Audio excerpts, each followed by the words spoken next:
The We see Prophecy you. Art of the Dead. Join This us. is a true story that happened to me over 15 years ago. My dead neighbor visits me every single night, and he tells me exactly when people will die. He's never been wrong, not once.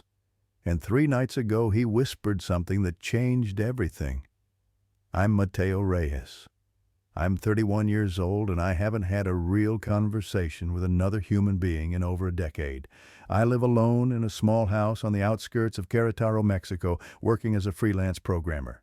I don't go outside unless absolutely necessary. I don't answer phone calls. I don't have friends, and I've deliberately severed ties with my family. To anyone looking in from the outside, I'm just another recluse, another casualty of modern isolation. But the truth is far more terrifying than social anxiety or depression. This is my confession. This is my warning. What I'm about to tell you sounds impossible, but every word is true. I've spent 15 years carrying this burden alone, watching people die, knowing exactly when and how it would happen, powerless to stop it.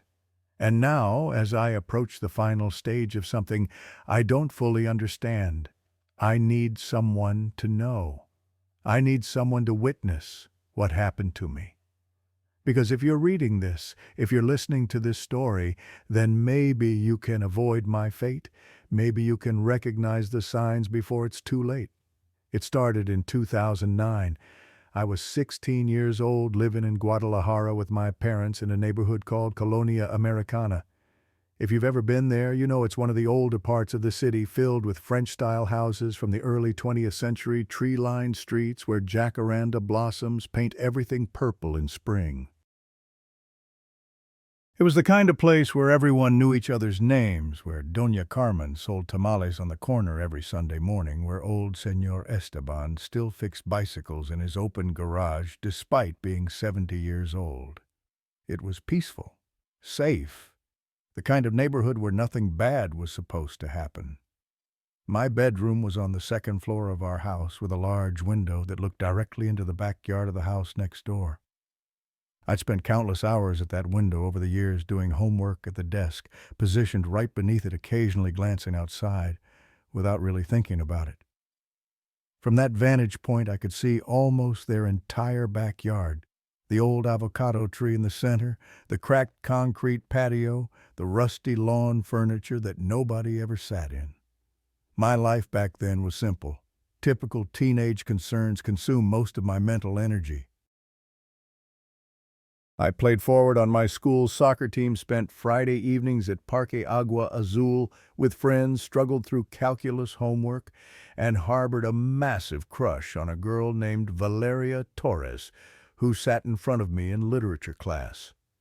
I was applying to Universidad de Guadalajara's architecture program, dreaming about designing buildings that would reshape the city's skyline.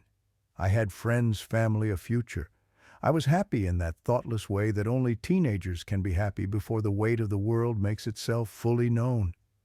The house next door had been empty for almost a year before the Mendoza family moved in during August of 2007. I remember the day clearly because it was unusual to see so much activity on our quiet street. A moving truck idled in front of the old colonial-style house, and workers carried boxes and furniture through the front door. The parents seemed normal enough. Señor Mendoza worked as an accountant for a tequila export company. Señora Mendoza taught English at a private school. They were polite, greeting neighbors with smiles, even bringing over a flan as a welcoming gift. But their son was different.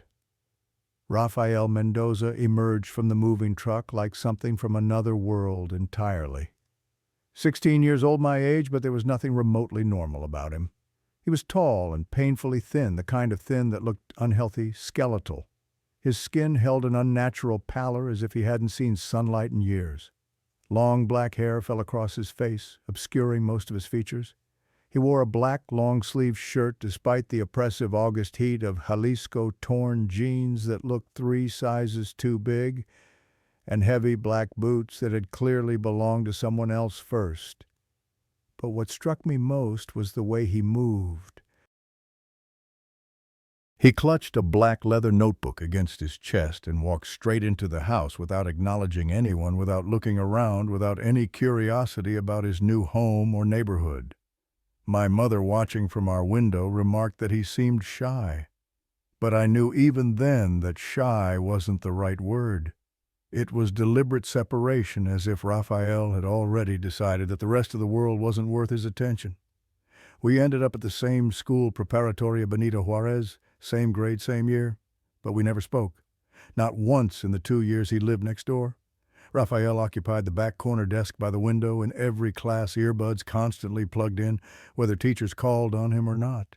He never participated in extracurricular activities, never ate in the cafeteria, never had friends.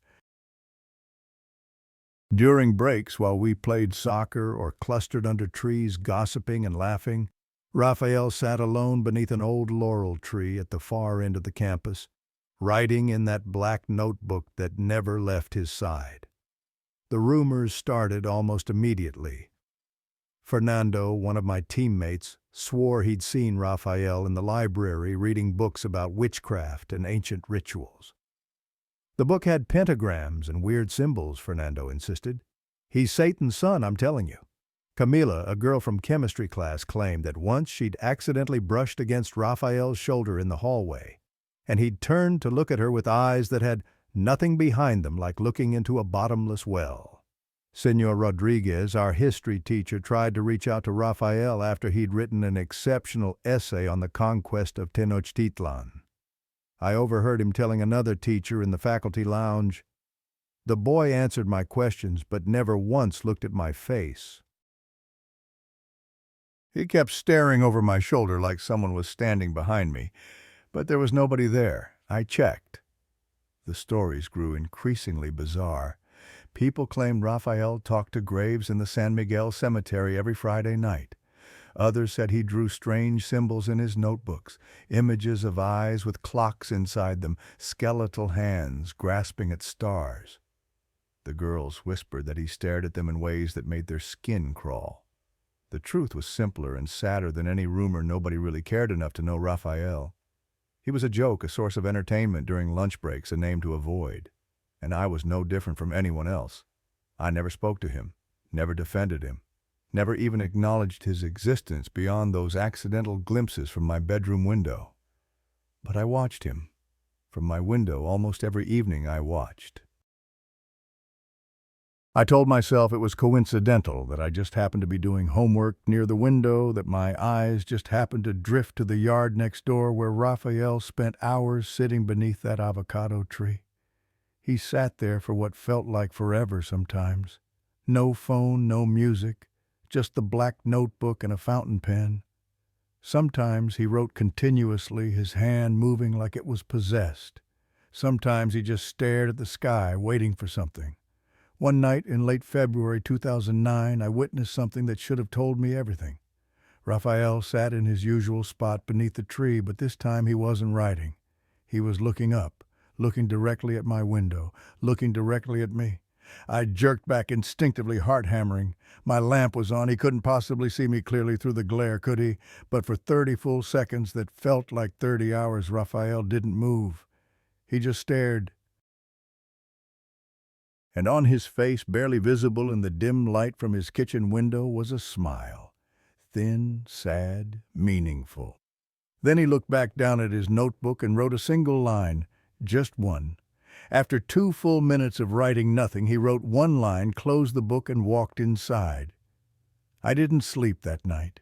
March 2009 brought escalation. The bullying, which had always simmered beneath the surface, became overt and vicious. A group of third-year students who were notorious for smoking behind the equipment shed and selling test answers targeted Rafael specifically. They knocked books out of his hands, threw his belongings out windows, shoved him into lockers hard enough that the metallic crash echoed through hallways. I witnessed one incident that I've never forgotten. Luis Hernandez, the ringleader, slammed Rafael against a row of metal lockers with such force that several people nearby flinched at the sound. "Hey, witch boy," Luis sneered. "Pray to your demons to save you." Rafael didn't fight back, didn't yell, didn't cry. He simply stood up, collected his notebook from where it had fallen, and looked at Luis with eyes that were completely empty. Not angry, not hurt, not afraid. Empty. As if Luis wasn't worth hating, wasn't worth fearing, wasn't worth acknowledging as existing in Rafael's world at all. And I walked past. I saw it happen, looked away, and kept walking. I told myself it wasn't my business. That if I intervened, I'd become a target too. That Rafael had chosen to isolate himself, so why should I help? But deep down beneath all those rationalizations, I knew the real truth. I was afraid. Afraid of losing my social standing. Afraid of becoming an outcast. Afraid of becoming Rafael. There were dozens of other times. Week after week, month after month, I watched Rafael get pushed, mocked, excluded, treated as something less than human. And every single time, I did nothing. Monday, April 6, 2009. Rafael didn't come to school. Tuesday either. By Wednesday, rumors started circulating. Thursday, people speculated that he'd run away, that his family had moved, that he'd been institutionalized. Friday afternoon, my mother received a phone call from Doña Carmen. When she hung up, her face had gone gray. "Mateo," she said, her voice barely above a whisper. "Rafael, the boy next door, he passed away." I stared at her, the words not quite registering. "Passed away? What do you mean?" My mother shook her head, tears welling in her eyes. "He took his own life, mijo. His parents found him in his room Thursday morning. He didn't leave a note. Nothing. Just gone." The news hit me like a physical blow. Rafael, someone I'd seen almost every day for 2 years, someone I'd never spoken to but somehow felt I knew was dead. Gone. At 16 years old. Because the pain of existing in this world had become unbearable. That night I lay in bed, staring at the ceiling, my mind racing in circles. I thought about Rafael sitting alone under that avocado tree, about the empty look in his eyes when Luis slammed him into those lockers, about that sad smile when he'd looked up at my window. He knew I was watching, and he knew I did nothing. The funeral was held Sunday at the Templo Expiatorio, the neo-Gothic church with spires that dominated Guadalajara's skyline. My parents and I attended along with what seemed like half the neighborhood, but from school only about 15 students showed up. Luis wasn't there. Camila wasn't there. Fernando wasn't there. The casket remained closed. Beside it stood a photograph of Rafael from the previous year, showing him with shorter hair, looking younger, but with those same distant eyes that seemed to gaze at something beyond the frame. Señora Mendoza sobbed throughout the entire service, her grief so raw it filled the church like a physical presence. Señor Mendoza sat rigid as a statue, staring at nothing. The priest recited standard prayers about mercy and forgiveness, but I heard none of it. I could only look at that photograph. "Rafael, why didn't you say anything? Why didn't you ask for help?" But I already knew the answer. He had asked for help. In every lonely lunch hour, every solitary walk home, every page written in silence. He'd been screaming for help in the only way he knew how. Nobody was listening. Not his classmates, not his teachers, not me. The week following the funeral passed in a haze of unreality. School organized a memorial assembly with generic speeches about tragedy and mental health awareness. Nobody mentioned the bullying. Nobody mentioned the isolation. People posted RIP on social media for 2 days, then forgot and moved on with their lives. But for me, something fundamental had shifted. Every time I looked out my bedroom window, I saw Rafael's shadow beneath that avocado tree, even though nobody was there anymore. Every time I walked through school hallways, I felt eyes watching me, but when I turned around, there was nothing. Just empty space and my guilty conscience. And the temperature. My room felt colder. Even with the window closed, even with a space heater running, there was a persistent chill that settled into my bones and wouldn't leave. My mother suggested I was just grieving. My father said I needed more sleep, but I knew better. Something was waiting. Friday, April 17, 2009, 11 days after the funeral, 10:30 at night. I was sitting at my desk attempting to focus on algebra homework equations blurring together on the page. My parents had already gone to bed. Outside my window, crickets chirped their usual evening chorus. The streetlight cast familiar yellow shadows across my wall. Then the temperature dropped, not gradually, not slowly. Instantly, as if someone had opened an invisible freezer door directly inside my room. My breath turned white, visible in the suddenly frigid air. Goosebumps erupted across my arms and legs so fast it was almost painful.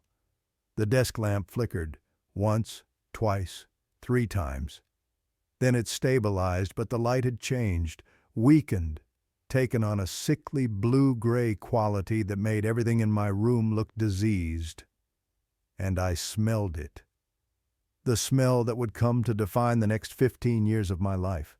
Ash, old rust, something like wet fabric that had been left to rot for months. The smell of decay and endings. My heart began to slam against my ribs. Very slowly, moving only my eyes, at first I looked toward the corner of my room.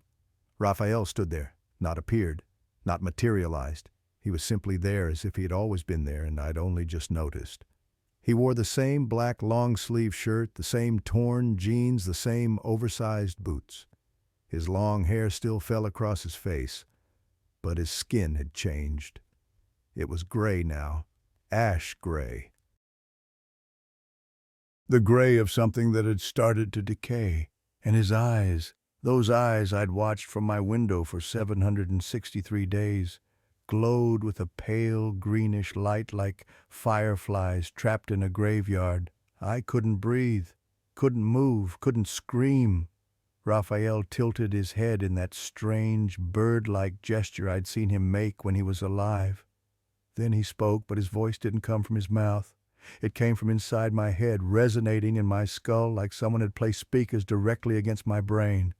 "You watched me, Mateo, for 763 days from that window?" He didn't point. He didn't need to. I knew. "And now I will never leave." The words settled over me like a death sentence. My hands gripped the edge of my desk so hard my knuckles went white. I wanted to run, to scream for my parents, to do anything except sit frozen like an animal caught in headlights, but my body refused to obey. Rafael didn't move closer, didn't threaten, didn't explain. He just stood there in the corner of my room, glowing eyes fixed on me, that thin, sad smile playing across his gray lips. The smell of ash grew stronger, mixing with the unnatural cold until my entire room felt like a tomb. I don't know how long we stayed like that. Minutes, hours. Time seemed to have stopped functioning, normally stretched and warped by terror. My lamp continued flickering irregularly, casting dancing shadows across the walls that made Rafael's figure seem to pulse and shift. When the first light of dawn began filtering through my curtains, Rafael started to fade. Not disappear suddenly, but gradually dissolve into the morning light, becoming more transparent with each passing second until only the cold and the smell of rust remained. I sat at my desk until full daylight, trembling my mind, frantically trying to construct rational explanations. Hallucination, stress-induced psychosis, grief manifesting as delusion. But I knew with a certainty that bypassed all logic that what I'd seen was real. The next night I prepared myself, left all the lights on, sat on my bed with my back against the wall, locked my door, though I understood locks wouldn't matter. At 10:15 the temperature plummeted again. The lights flickered. The smell of ash filled the air. Rafael appeared in the exact same corner, standing in the one spot where the light didn't quite reach. But this time he spoke immediately. "Friday, May 15th, 3:47 p.m., Remedios Garcia Salazar, acute myocardial infarction. Backyard of the Blue House, number 247. His voice was flat, emotionless, like reading from a grocery list. My throat felt like someone had filled it with sand. What are you talking about?" Rafael tilted his head. "You want to know who will die? I'm going to tell you every night, every name, every date and time. This is my gift to you, Mateo, because you watched me when nobody else did." "I don't want, but you'll know anyway." His smile widened slightly. "And when my words come true, you'll understand you can't save them, you can't change anything. You can only witness. That's your curse." Then he vanished, leaving me shaking in my suddenly freezing room. I immediately grabbed my phone and searched online. Remedios Garcia Colonia Americana. No specific results came up, but I knew the blue house. Number 247. 3 houses down from ours, a Spanish colonial building painted pale sky blue, famous in the neighborhood for its enormous rose garden. Doña Remedios was an 80-year-old widow who lived alone after her husband's death the previous year. She was often giving neighborhood children dulce de leche candy during Day of the Dead celebrations. Friday, May 15th, 3:47 p.m., I had 9 days. The first time Rafael gave me a death prediction, I didn't believe him. The second time, I tried to stop it. By the third time, I realized the terrible truth. I wasn't a witness.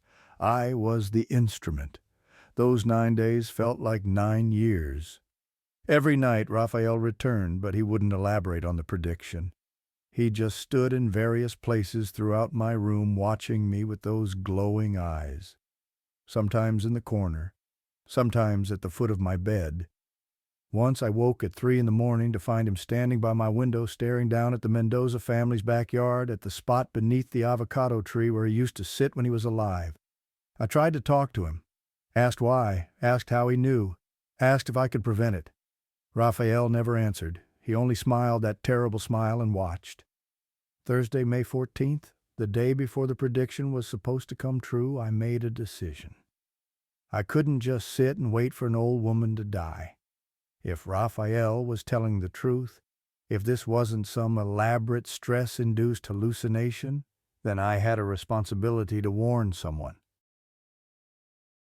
After school, I walked to house number 247 and knocked on the door. Doña Remedios answered, a tiny woman with silver hair pulled into a bun, her apron stained with garden soil, a warm smile on her weathered face. Mateo, what can I do for you, mijo? I swallowed hard. Doña Remedios, I'm worried about you. Could you maybe get a health check? See a doctor? She laughed gently. You're sweet to worry, but I'm healthy as an ox. Why do you ask? I just have a bad feeling. Please be careful tomorrow especially. Don't do any heavy work. Don't go into the garden. She looked at me with confusion but kindness. All right, mijo, I'll be careful. Thank you for caring. I left with a fragile thread of hope. Maybe if she stayed inside, if she rested, the prediction wouldn't come true. Maybe I'd change the future. Friday, May 15th, 2009, I couldn't concentrate at school. Kept checking the clock. 1:00 p.m., 2:00 p.m., 2:30, 3:00. At 3:47, I sat in literature class, trying to focus on a poem by Octavio Paz that our teacher was analyzing, but my heart pounded like a drum in my chest. Maybe nothing would happen. Maybe Rafael had been wrong. The bell rang at 3:50. I ran from the classroom, sprinted the entire 5-minute route home in 3 minutes flat. As I turned onto our street, I saw it. The ambulance parked in front of number 247, red and blue lights spinning silently. Neighbors clustered on the sidewalk. My legs went weak. I forced myself to walk closer. Doña Carmen stood there with her hand pressed to her chest. When she saw me, she shook her head sadly. Mateo, it's terrible. Doña Remedios passed away. Heart attack while watering her roses. A neighbor found her around 4 o'clock. My brain felt like it was short-circuiting. You said around 4? Yes, but the paramedic said she'd been dead since approximately 3:45 to 3:50. 3:47 p.m., exactly as Rafael had predicted. I stood there staring at the rose garden where a garden hose still ran, creating a small puddle of mud. My body felt numb, disconnected from reality. I'd tried to warn her, begged her to stay inside, but she'd gone into the garden anyway. Why hadn't she listened? That night when Rafael appeared, I screamed at him, why did you tell me if I can't stop it? Rafael laughed a soft sound that somehow conveyed sympathy and cruelty in equal measure. Because that's the first lesson, Mateo. You can't change fate. You can only witness it. And every time you try to intervene, you make it worse. I didn't do anything. She was planning to rest today, but after you visited, she became anxious. She thought something bad was going to happen, so she decided to work in the garden to keep her mind busy. You pushed her into that garden, Mateo. You killed her. No. The word tore from my throat. Rafael's eyes brightened, glowing more intensely. Next time, don't try to interfere. It only makes the death more painful, for them and for you. Then he was gone, leaving me kneeling on my bedroom floor, retching into my trash can. That was the night I learned the terrible truth about Rafael's curse. I couldn't save anyone, but I could accelerate their deaths, make them happen faster, make them more certain. Every attempt to help would only ensure that fate played out exactly as predicted. I was not a witness. I was the instrument. Tuesday night, May 19th, 2009, 4 days after Doña Remedios died. Rafael appeared and spoke again. Tuesday, June 9th, 11:34 p.m., Javier Enrique Velázquez Torres, traumatic brain injury from vehicular collision. Intersection of Avenida Chapultepec and Calle Libertad. The words hit me like bullets. Not Javier. Anyone but Javier. Javier Velázquez was my best friend, had been since elementary school. We played forward together on the soccer team, spent every Friday evening at Parque Agua Azul talking about girls and music and our plans for the future. He was the one person who knew I had a crush on Valeria. The guy who'd lent me money when I forgot my wallet. The brother I'd never had. Last week, his parents had bought him a used Honda Civic for his 16th birthday. No, I whispered. Not Javier. Rafael's expression didn't change. 3 weeks, Mateo, 3 weeks to watch your friend knowing he's already dead, knowing you can't save him, knowing that if you try, you'll only make it happen faster. The following 3 weeks were the longest of my life. Every morning I saw Javier at school laughing with his usual carefree energy, talking about the soccer championship coming up, about the girl from chemistry class who'd finally agreed to go out with him. Every time I looked at him, I saw a countdown clock. 21 days, 20 days, 19. I tried to act normal.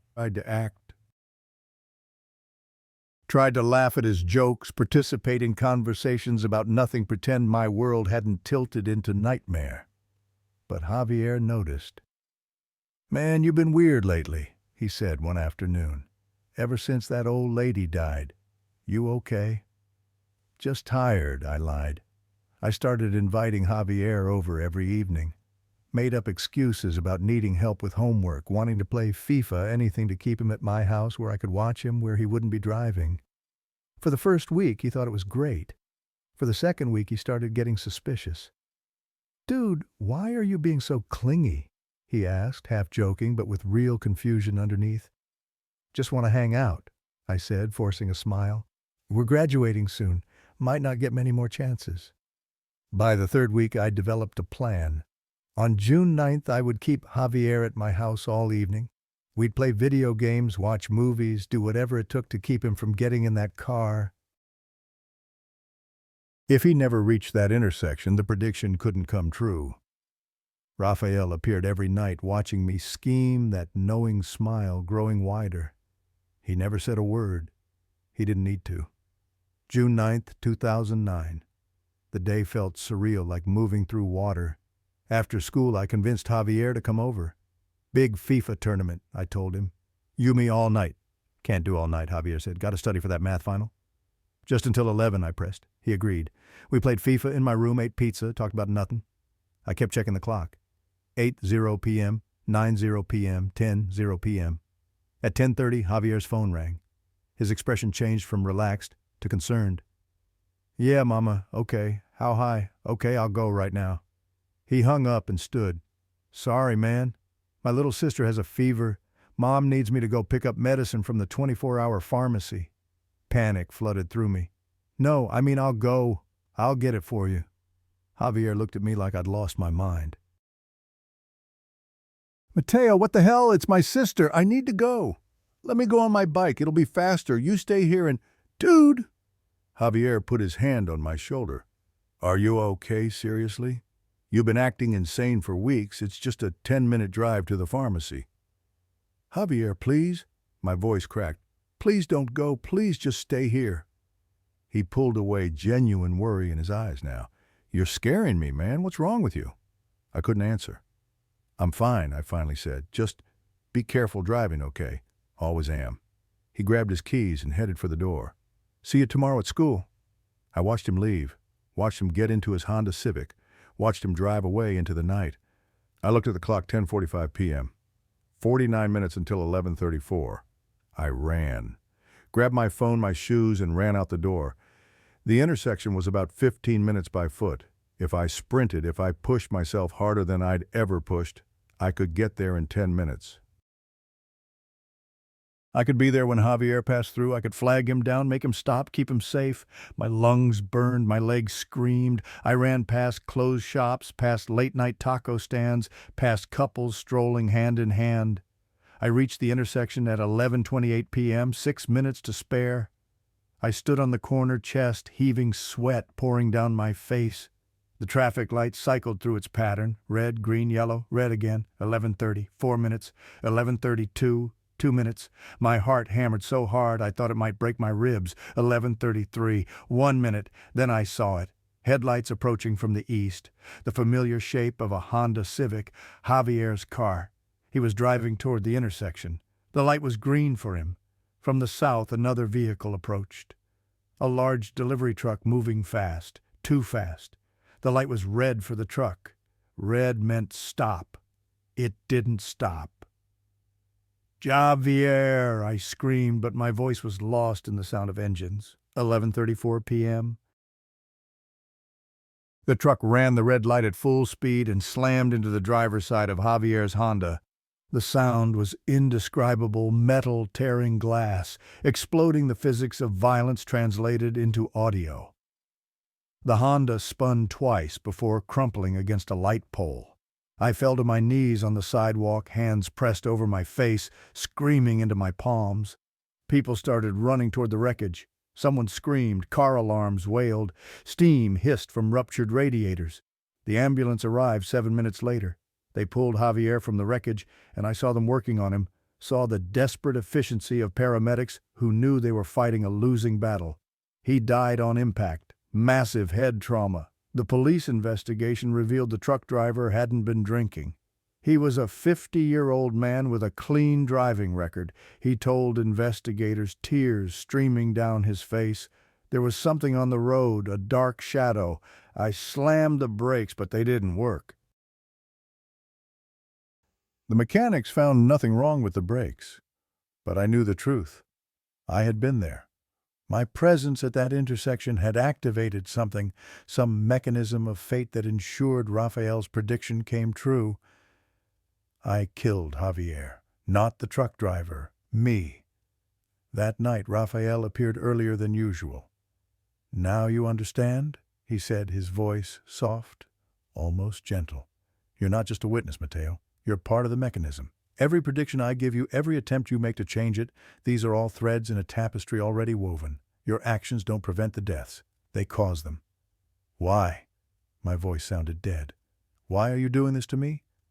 "Because you let me die alone," Rafael said simply. "You watched from your window for 763 days. You saw me suffering. You saw me being destroyed piece by piece, and you did nothing, just like everyone else. So now you'll spend your life watching others die, knowing it's coming, unable to stop it. That's your punishment. I was just a kid. I didn't know. You knew enough." His eyes flared brighter. "You knew I was in pain. You knew what was happening to me. You chose your comfort over my life, and now you'll live with the consequences of that choice." Javier's funeral was held 3 days later. The church was packed. His mother sobbed uncontrollably. His father stood like a statue. His little sister sat between them in her black dress, looking confused and small. I couldn't look at them. Every time I tried, I saw myself standing at that intersection, watched the moment of impact over and over. After the funeral, I started pulling away from everyone. Made excuses not to hang out. Stopped going to soccer practice. Avoided the places where my friends gathered. The predictions didn't stop. Saturday, June 27, 6:12 a.m., Hector Salinas Romero, cerebral hemorrhage. Senor Hector was a neighbor 3 streets over. His death came exactly as predicted, Sunday, July 12th. 2:33 p.m. Rosa Mendez Flores, asphyxiation from gas leak. I didn't know Rosa Mendez, but the news reported her death at the exact time Rafael had said. Wednesday, August 5th, 9:47 p.m. Miguel Castillo Reyes and Roberto Castillo Reyes. Multiple traumatic injuries from motorcycle accident. Miguel and Roberto were my cousins, 19-year-old twins who'd just started university together. They'd pooled their money to buy a used Yamaha motorcycle. I tried to warn them. Called Miguel, told him I had a bad feeling. He laughed it off. "Mateo, you've been weird since Javier died. Maybe you should talk to someone, man." 9:47 p.m. on August 5th, they hit a patch of oil on the highway. Both died before the ambulance arrived. At the funeral, I heard my aunt wailing, saw my uncle holding her up because her legs wouldn't support her anymore. 2 sons, gone in an instant, and I had known. That night, I begged Rafael to stop. "Please," I said, tears streaming down my face. "Please stop telling me. I don't want to know anymore." "But the curse doesn't stop," Rafael said. "It never stops.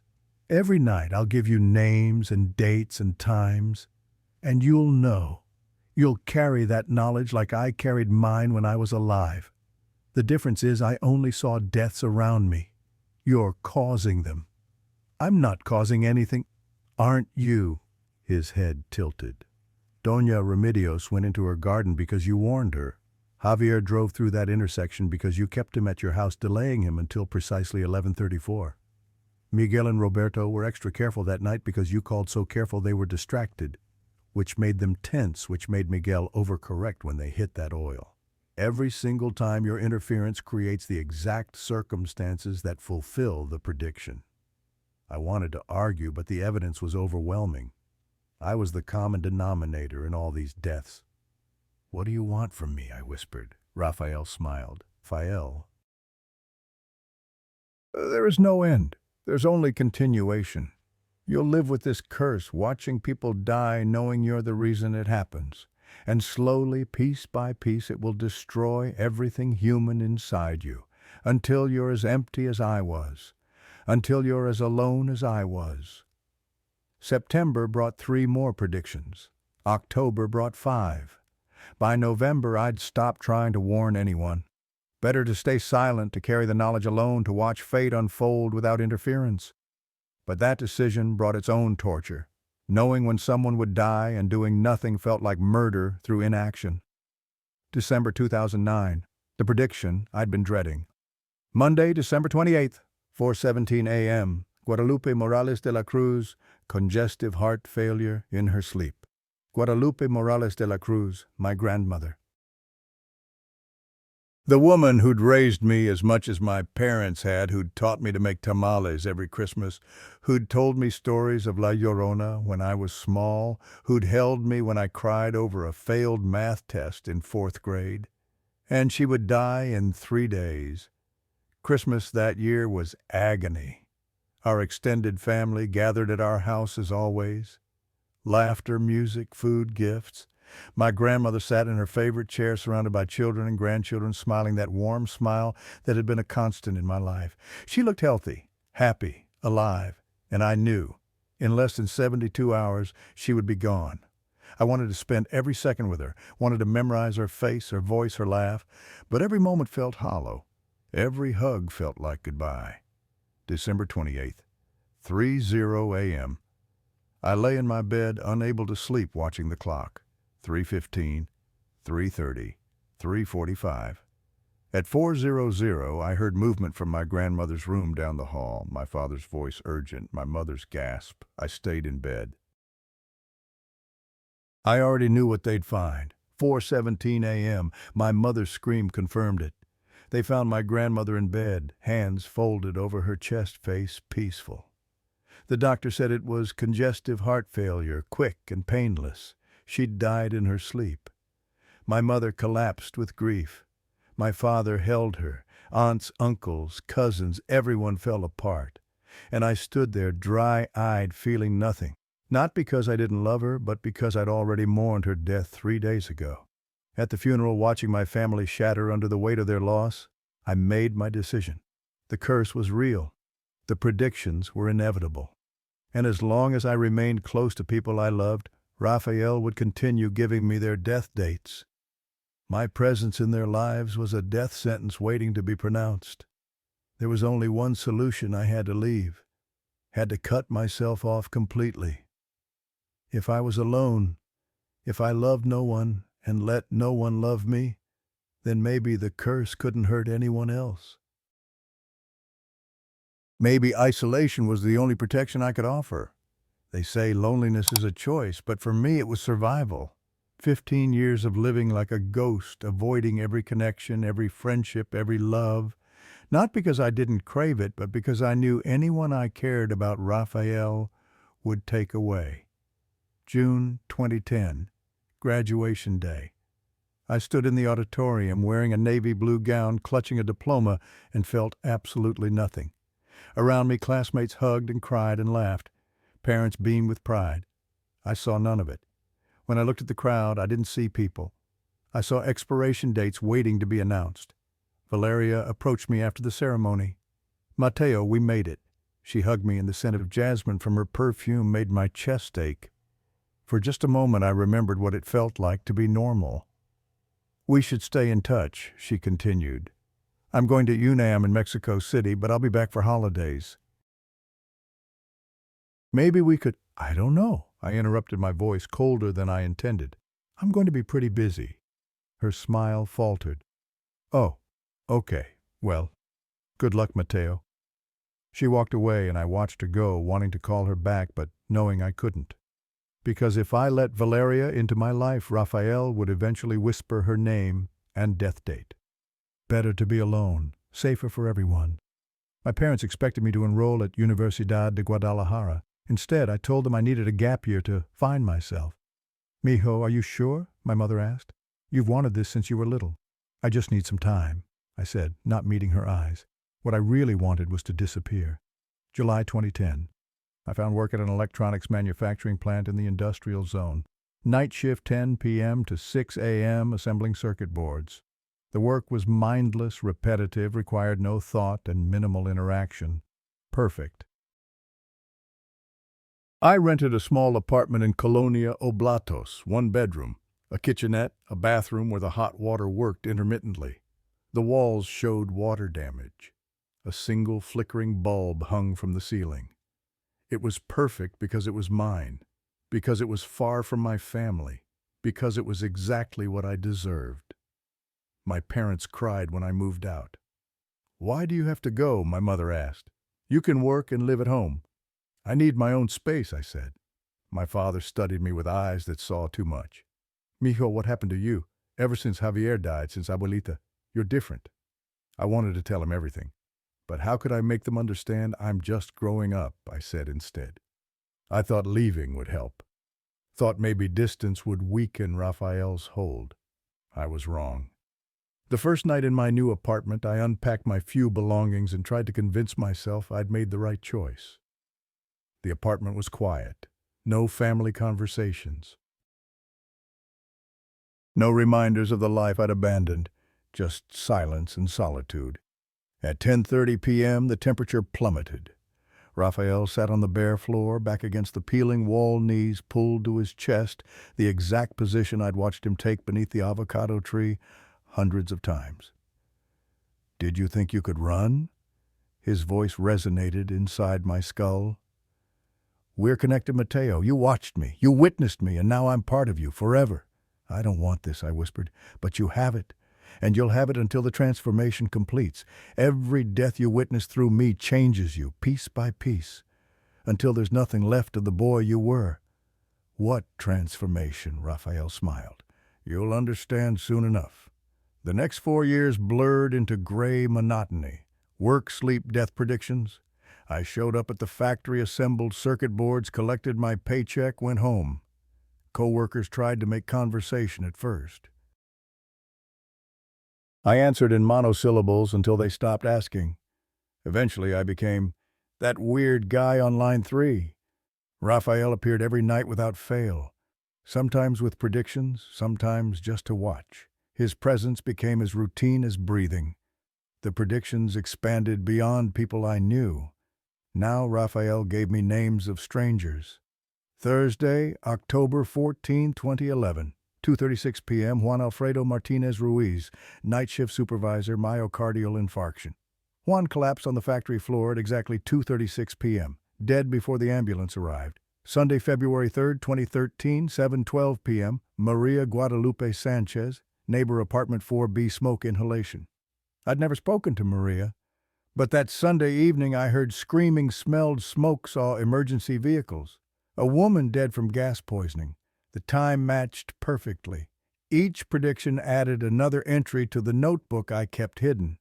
By 2014, I'd witnessed and somehow contributed to 103 deaths. In 2011, desperate for answers, I visited a curandera in Tonala. She performed a limpia using eggs and rue branches to cleanse my spirit. She spoke prayers, waving smoke from burning herbs around my body. That night, Rafael sat on my kitchen counter watching with amusement. You think eggs and plants can break what's written in blood? I tried priests next. Father Miguel at Templo Expiatorio listened patiently, gave me a rosary, suggested prayer and faith. But that night, Rafael perched on the small altar I'd constructed. Your God doesn't hear you here, Mateo. In this space, there's only me. I found practitioners of darker arts, a woman who claimed to communicate with the dead, an old man in Tlaquepaque who called himself a necromancer. The necromancer studied me with cloudy eyes. Boy, you're not haunted, you're bound. And the one who bound you doesn't want to harm you. He wants you to witness. How do I break it? He shook his head. You can't. Only two possibilities exist. He forgives you or you die. There is no third option. By 2015, I was 22 years old but felt ancient. Gray hairs appeared at my temples. Dark circles became permanent fixtures under my eyes. I lost weight, my body consuming itself from stress.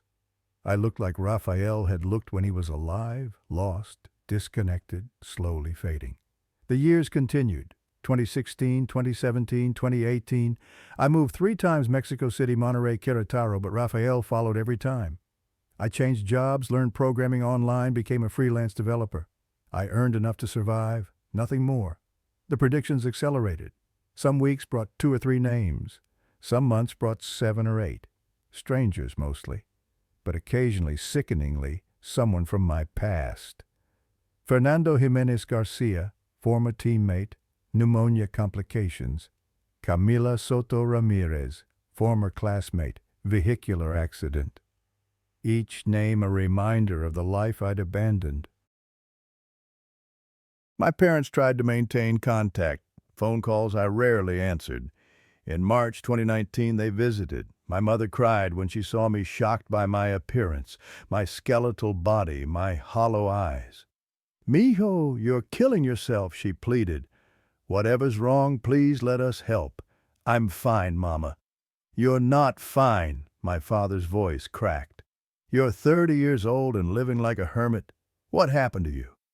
This is the only way to keep everyone safe." The words erupted in a scream. Then I collapsed sobbing while my parents held me, begging for explanations I couldn't give. How could I tell them? How could I explain that my dead neighbor visited every night and told me when people would die, that if I loved them, one day I'd know their death dates too? They left confused and heartbroken. I never invited them back. For their own safety, I told myself. But really, I was just afraid of the day Rafael would whisper their names. By November 2024, I was 31 years old. I lived in a small house on the outskirts of Querétaro. The notebook where I recorded predictions had been replaced by an encrypted digital document. 792 entries, 792 deaths I'd witnessed through Rafael's predictions over 15 years. An average of about 50 deaths per year, 1 death every week, sometimes more, sometimes less, but the weight accumulated, constantly grinding me down. I wondered sometimes when it would end. Would Rafael ever release me? Would I die first, or would something else happen?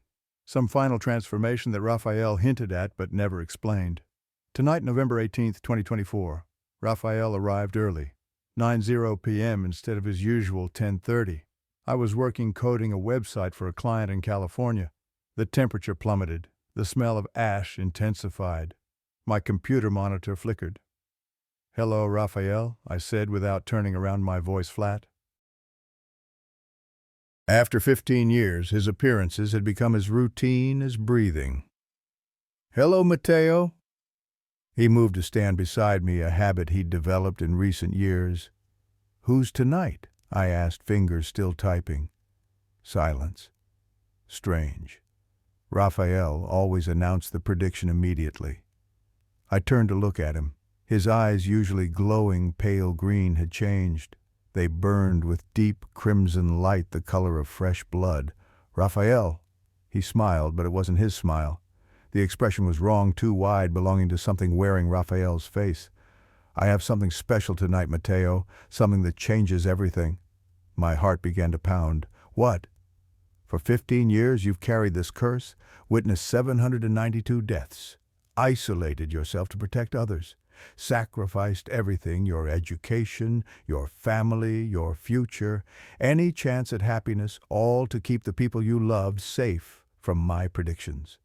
"Yes," I whispered, "and it worked." "Your parents are still alive. Valeria is alive.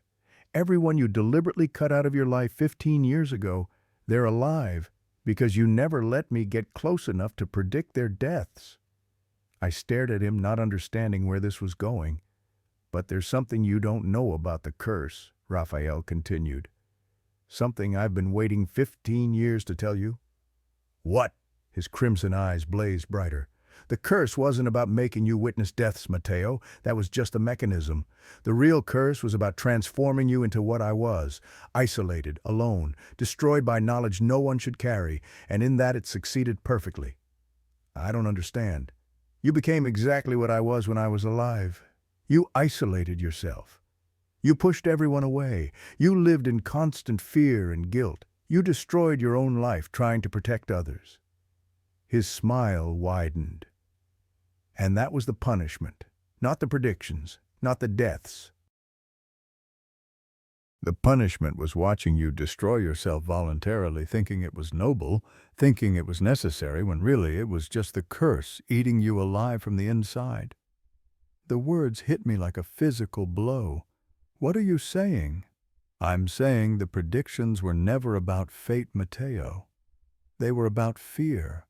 I gave you knowledge that filled you with terror, and you responded by tearing apart your own life.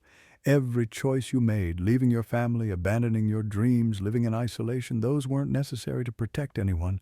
Those were choices you made because you were afraid. But the deaths came true, Dona Remedios Javier, my grandmother. Yes, they came true, because deaths happen, Mateo. People die every day. I simply told you when and how and let your guilt and fear do the rest. You thought you were causing them. You thought your interference made them happen. But the truth is they were going to die anyway. Your presence didn't cause anything. Your knowledge didn't change anything. They were always going to die on those dates in those ways, whether you knew about it or not." I couldn't breathe, couldn't process what he was saying. "The truck driver who hit Javier, he'd been driving drunk earlier that day, not when he hit your friend, but earlier. He was tired, his reflexes were slow. The accident would have happened whether you were at that intersection or not, Doña Remedios. She had an undiagnosed heart condition. She was going to have that heart attack in her garden that day, regardless of your warning. Your grandmother, congestive heart failure, doesn't care about predictions." "No," I whispered. "You said I caused them. You said my interference." "I lied," Rafael said simply. "I wanted you to believe you were causing deaths because that guilt would destroy you faster than anything else. And it worked. For 15 years you've carried the weight of 792 deaths you thought you caused. When really you caused none of them. You were just a witness who convinced himself he was an executioner." The room spun. My entire reality was fracturing. "Why?" The word came out broken. Why would you do this? Because you watched me suffer and did nothing. Rafael said, his voice cold now. You watched me get bullied, isolated, destroyed, piece by piece. And you walked past every single time. So I wanted you to understand what that felt like. To be helpless, to watch suffering and be unable to stop it. To feel responsible for pain you didn't actually cause, but couldn't prevent either. I was 16.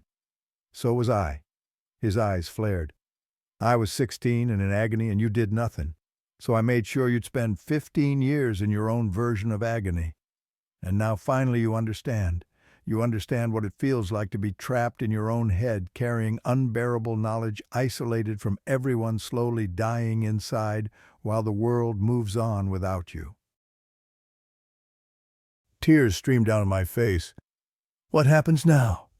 Rafael's expression softened slightly, something almost like pity crossing his features. Now you have a choice, Mateo, the first real choice you've had in 15 years. He pointed at the door. In 3 minutes, someone is going to knock on that door. Someone from your past who's been searching for you. Someone who never forgot you, who never stopped caring despite how you pushed them away. Who? Valeria Torres, your old crush. She tracked you down. She's driving here right now to see you, to try to reconnect, to understand what happened to the kind boy she knew who disappeared 15 years ago. My blood turned to ice. When will she? She'll arrive in 3 minutes. And here's your choice. You can open the door, let her in, let her see you, let her witness what you've become. Let someone finally know your suffering, share your burden, break your isolation. Or you can hide, stay silent. Let her knock and eventually leave thinking you're not home. Stay safe in your cocoon of loneliness. What's the difference? Rafael leaned closer, his presence so cold it hurt. If you open the door, if you let her in, if you finally tell someone the truth about these 15 years, the curse breaks. The predictions stop. I release you. You get your life back, what's left of it anyway. Hope flared in my chest for the first time in 15 years. Really? Yes, but there's a cost. Of course there was. What cost? If you open that door, if you share your burden with Valeria, she'll believe you. She'll see the evidence, the notebook, the precision of the predictions. She'll understand what you've been through, and she'll want to help you rebuild your life. She'll want to be part of your healing. That sounds good. It is good, except for one thing. Rafael's smile turned cruel again. The moment you tell her everything, the moment she fully understands and believes, she becomes a witness. She'll have seen your suffering. She'll have acknowledged the supernatural. And 3 years from now, her younger sister, who she loves more than anything in the world, will die in a car accident. And Valeria will remember this conversation. She'll remember the curse. She'll remember that supernatural forces exist. And she'll spend the rest of her life wondering if somehow, by witnessing your curse, she brought that death upon her sister. No, I breathed. You can't. I'm not doing anything, Rafael said. Her sister is going to die in that accident, whether you open this door or not, whether Valeria knows about curses or not. Just like all those people you thought you killed, they were always going to die. The only question is whether Valeria spends the next 3 years happy and ignorant, or whether she spends them knowing what's coming and being unable to stop it. Whether she gets to grieve naturally or whether she grieves while also carrying the guilt and knowledge you've carried for 15 years. That's not a choice, I said. That's torture either way. Yes, Rafael agreed. It is. Just like every choice you've faced for 15 years was torture. Just like every choice I faced when I was alive was torture. Now you understand completely. Now you know what it's like to have no good options. Only different kinds of pain. Outside I heard a car engine approaching, footsteps on the walkway. Choose quickly, Mateo, Rafael whispered. Let her in and doom her to 3 years of the same knowledge that destroyed you. Or stay hidden and spend the rest of your life alone knowing you could have been saved but chose isolation instead. A knock at the door. Soft, hesitant. Mateo, Valeria's voice muffled through the wood. Are you home? It's Valeria. From high school. I know this is weird, but I wanted to see if you're okay. I've been worried about you. I stood frozen, unable to move, unable to decide. My hand trembled at my side. Behind me, Rafael smiled. Some choices don't have right answers, Mateo. Some choices only have different kinds of wrong. That's what I learned when I was alive. That's what you're learning now. Another knock. Mateo, please, I just want to talk, just for a few minutes. I looked at Rafael. Is any of this real, or is this another lie, another way to torture me? Does it matter, Rafael asked. Real or not, you still have to choose. Open the door or don't. Let someone in or stay alone. Risk hurting Valeria or guarantee hurting yourself. The choice is yours. You're a monster, I whispered. No, Rafael said softly. I'm what you made me. I'm the ghost of your guilt, the manifestation of your cowardice, the price of your inaction. I'm what happens when someone watches suffering and does nothing. I'm your creation, Mateo. I always have been. The knocking came again. Mateo, I'm going to leave my number under the door. If you want to talk, call me. I'm staying in Querétaro for a few days. I hope you're okay. I heard something slide under the door. A piece of paper. Then footsteps retreating. A car door opening. An engine starting. I stood in my living room watching through the window as Valeria's car pulled away. I could have opened the door, could have called out, could have stopped her. I didn't. Rafael watched me with those crimson eyes. You chose isolation. Again, just like you always do, just like you always will. I chose not to hurt her, I said. Did you? Rafael tilted his head. Or did you choose not to risk being hurt yourself? Not to risk letting someone see how broken you are? Not to risk connection because connection means vulnerability? I had no answer. The curse is broken, Mateo, Rafael said. I release you. No more predictions. No more nightly visits. You're free. I'm free, I repeated, not believing it. Yes, you destroyed yourself so thoroughly that there's nothing left for me to destroy. My work is done, congratulations. You survived 15 years of my curse. The price was only your entire life. What happens now? Rafael began to fade his form, becoming translucent. Now you live with your choices. You spend the rest of your days knowing you could have opened that door, knowing you could have let someone help you, knowing you chose loneliness not because you had to, but because you were afraid of anything else. Wait, I said. The predictions, were they ever real? Did I really cause those deaths? Rafael's voice came from everywhere and nowhere. Does it matter, Mateo, you believed you did? You let that belief destroy you. The truth doesn't change what you've already lost. And then he was gone. I stood alone in my empty house staring at the piece of paper under my door, Valeria's phone number written in neat handwriting. I picked it up, held it, read the numbers. Then I walked to my desk and put it in a drawer, telling myself I'd call later, knowing I never would. Because even if the curse was broken, even if Rafael was gone, even if the predictions were never real, I was still the same person, still afraid, still convinced that isolation was safety, still choosing loneliness not because I had to, but because I'd forgotten how to choose anything else. Outside my window the sun was rising, the first dawn in 15 years without Rafael's presence. I should have felt relief, should have felt joy. Instead, I felt nothing at all. 3 days have passed since Rafael disappeared. 3 days since Valeria knocked on my door and I didn't answer. 3 days since I was supposedly freed from the curse. But I don't feel free. I still work, still eat, still go through the motions of existing. But something fundamental has changed. Or maybe nothing has changed and that's the problem. This morning I woke up at my usual time, made coffee, sat at my desk, opened my laptop to check emails from clients. And for the first time in 15 years, I did so without the weight of dread that had accompanied every moment of my life since Rafael first appeared. No predictions waiting, no deaths to record, no curse hanging over me. It should feel like liberation. Instead, it feels like amputation. Like I've lost a limb I'd grown so accustomed to that its absence is more disturbing than its presence ever was. I opened the drawer where I'd put Valeria's phone number, stared at it for 20 minutes, picked up my phone 3 times, put it down 3 times. What would I even say? Hi, sorry I didn't answer when you knocked. I was hiding from you because a ghost told me that letting you into my life would make you witness a curse and doom you to 3 years of guilt before your sister dies. She'd think I was insane. And maybe I am. Maybe I always have been. Maybe Rafael was never real.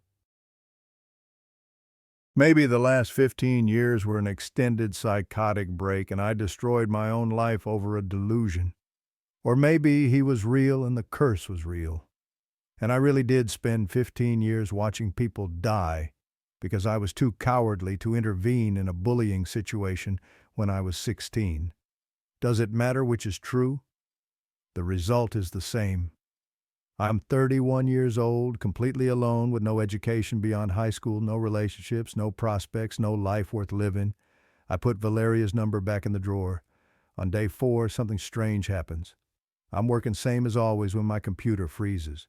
Not the usual kind of freeze, this is different.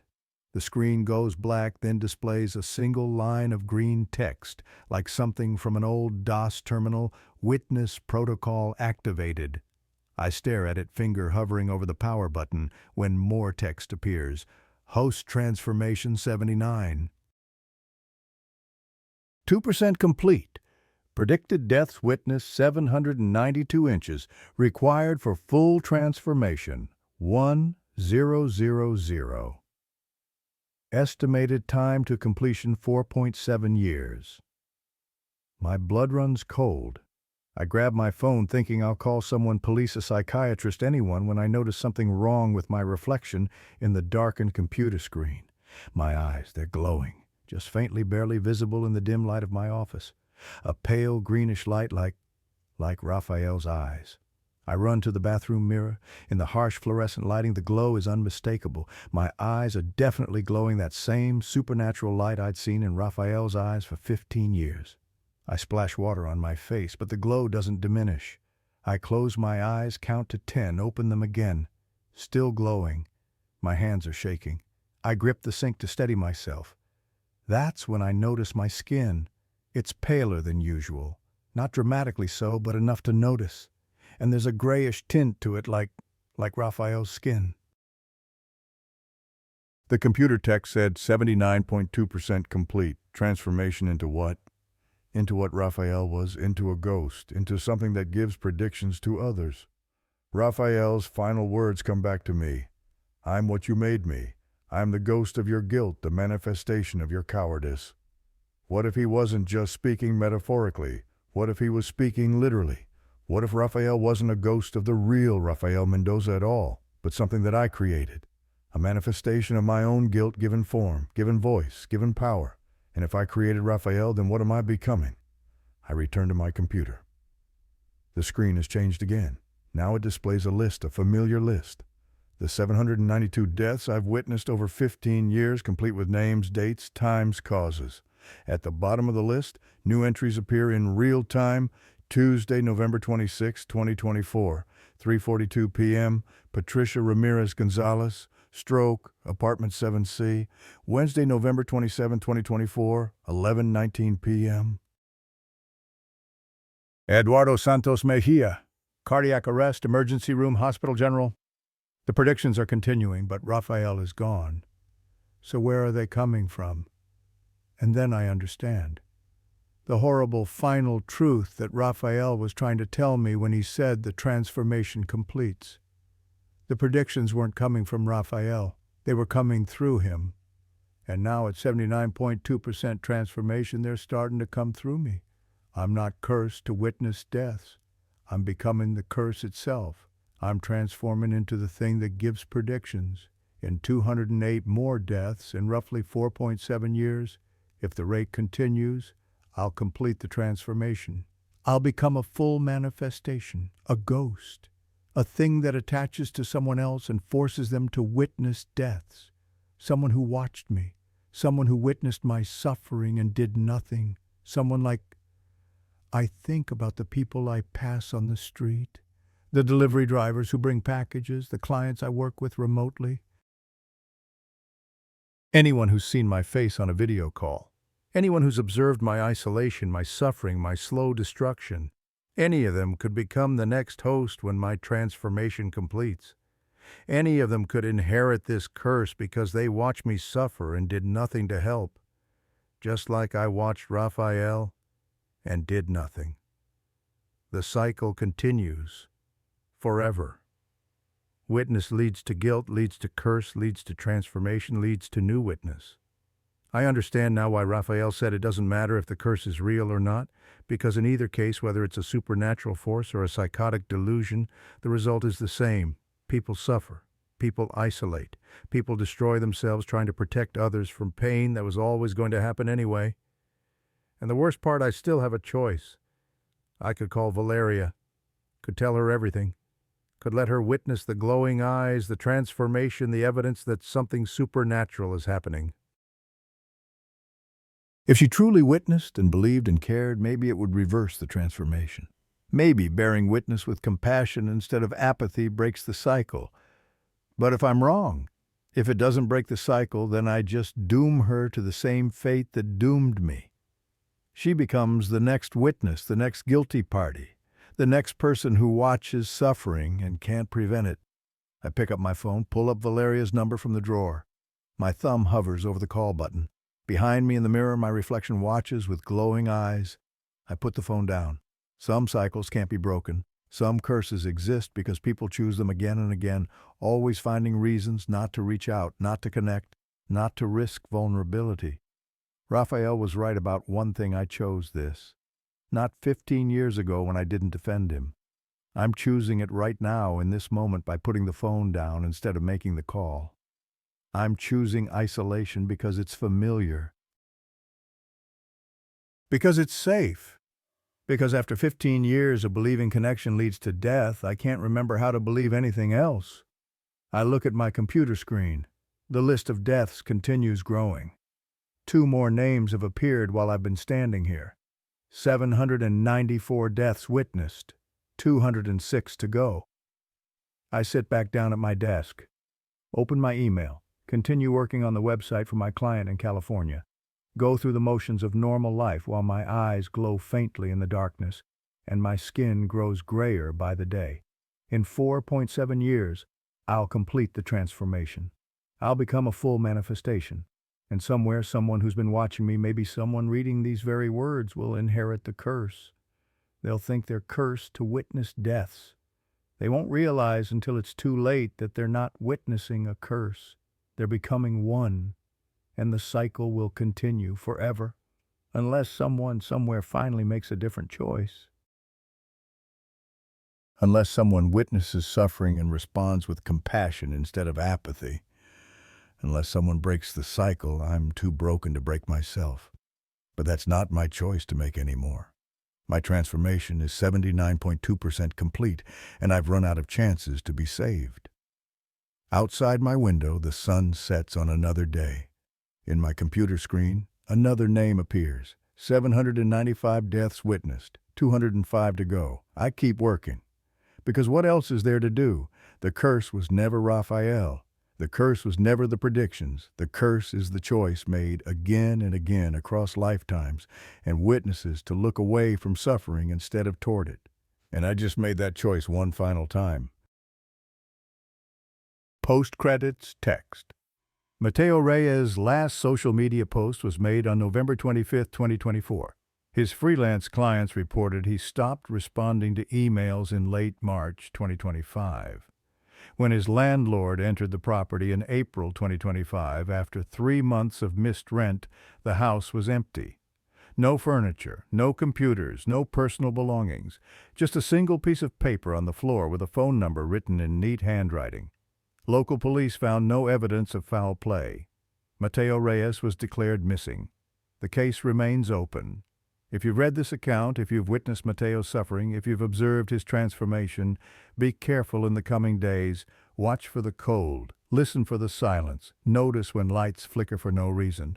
And if you start to see dates and names appearing in your mind, exact times, precise causes, remember you're not cursed to witness deaths. You're becoming the curse. The only question is, will you make a different choice than Mateo did? Or will you too choose isolation over connection? The answer determines whether the cycle continues or finally breaks.